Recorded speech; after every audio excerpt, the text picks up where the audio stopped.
In the day's other news, COVID vaccinations in the U.S. hit their highest levels in nearly 7 weeks. More than 1 million doses were administered in just the past 24 hours, and half were first-time vaccinations. Meanwhile, 3 U.S. senators who had been vaccinated have tested positive with mild symptoms. They are Republican Roger Wicker of Mississippi, Democrat John Hickenlooper of Colorado, and Independent Angus King of Maine. We'll focus on surging infections in low vaccination areas later in the program.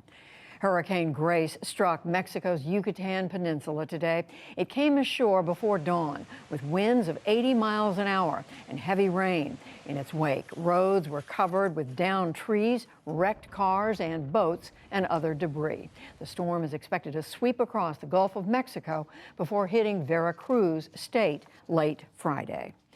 In Haiti, hospitals have reached a crisis point 5 days after an earthquake that killed nearly 2,200 people and injured well over 12,000.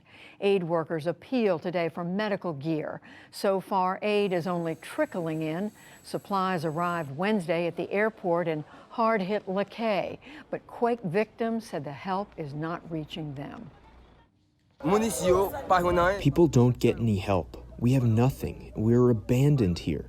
We are asking for aid for all of the people who are here. I want to find some aid and get out of here. One hospital in Port-au-Prince closed today for 2 days after 2 of its doctors were kidnapped. Back in this country, Northern California spent another long day facing wildfires amid warnings of high winds and high heat. The Dixie and Caldor fires are still threatening thousands of homes and other buildings. A smaller fire destroyed a mobile home park on Wednesday. We'll take a closer look later in the program. A man parked his pickup truck on a sidewalk near the U.S. Capitol today, claimed that he had a bomb inside, and forced evacuations of government buildings.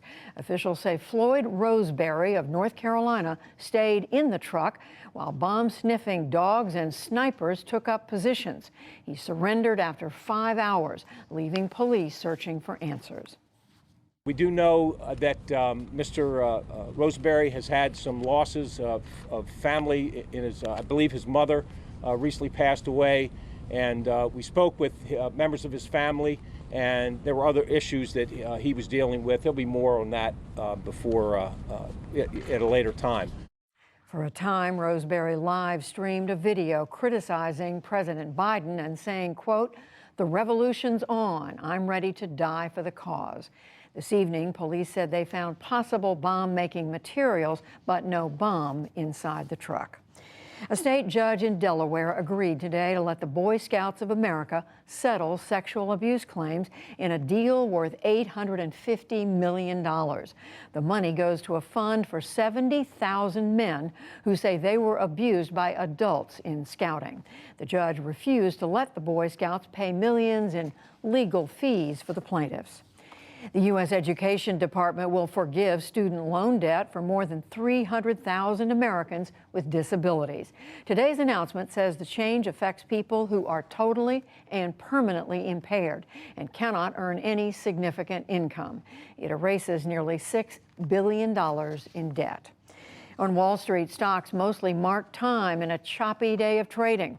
The Dow Jones Industrial Average lost 66 points to close at 34,894. The Nasdaq rose 15 points.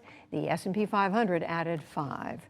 And the artist Chuck Close died today in Oceanside, New York, after suffering severe dementia.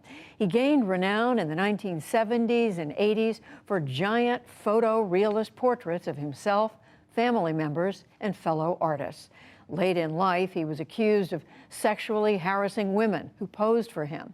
He said he had meant no harm and apologized. Chuck Close was 81 years old. Still to come on the NewsHour, COVID hospitalizations skyrocket in southern states, overwhelming already strained ICUs. The struggle to contain wildfires burning hundreds of thousands of acres in California. Renowned ballet collaborators share their brief but spectacular take on communicating through movement, plus much more.